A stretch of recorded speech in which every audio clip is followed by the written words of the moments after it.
Mouthwash ను అదే పనిగా వాడటం వల్ల హై బీపీ వస్తుందా? మౌత్వాష్ వల్ల అంత ప్రమాదం పొంచి ఉందా? ఈ రోజుల్లో ఎంతో మంది తమ నోటిని క్లీన్ చేసుకోవడానికి మౌత్వాష్ ను వాడుతున్నారు. మరి ముఖ్యంగా యువతలో ఈ అలవాటు రోజు రోజుకి పెరుగుతుంది. మౌత్వాష్ ను అదే పనిగా వాడటం వల్ల అధిక రక్తపోటు వచ్చే అవకాశం ఉందని నిపుణులు చెబుతున్నారు.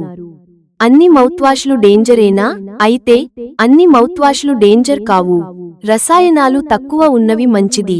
అయితే వీటిని కూడా మితంగా వాడటం శరీరానికి మేలు చేస్తుంది. అలాగే మంచి నోటి ఆరోగ్యాన్ని ఇది కాపాడుతుంది. అవసరమైనప్పుడు మాత్రమే వాడాలి. పదే పదే అనారోగ్య సమస్యలు వస్తాయి.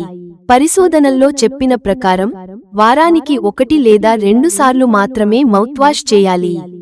ఇలా చేస్తే ఎవరికీ ఎలాంటి ప్రమాదం ఉండదు. కానీ రోజులో 3 నుండి 5 సార్లు ఉపయోగించే వాడే వారికి అధిక రక్తపోటు వచ్చే అవకాశం ఉంది.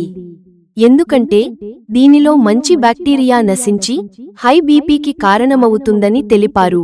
ప్రతి ఒక్కరూ నోటి ఆరోగ్యాన్ని ఇలా కాపాడుకోవాలి.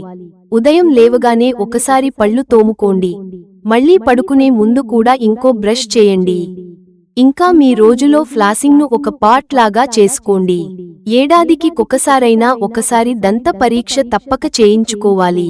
మౌత్వాష్ చేసే ముందు వైద్యుని సలహా ముఖ్యమని మర్చిపోకండి. మిత్రులారా, ఛానల్ సబ్స్క్రైబ్ చేసుకోవడం మర్చిపోకండి. ధన్యవాదాలు.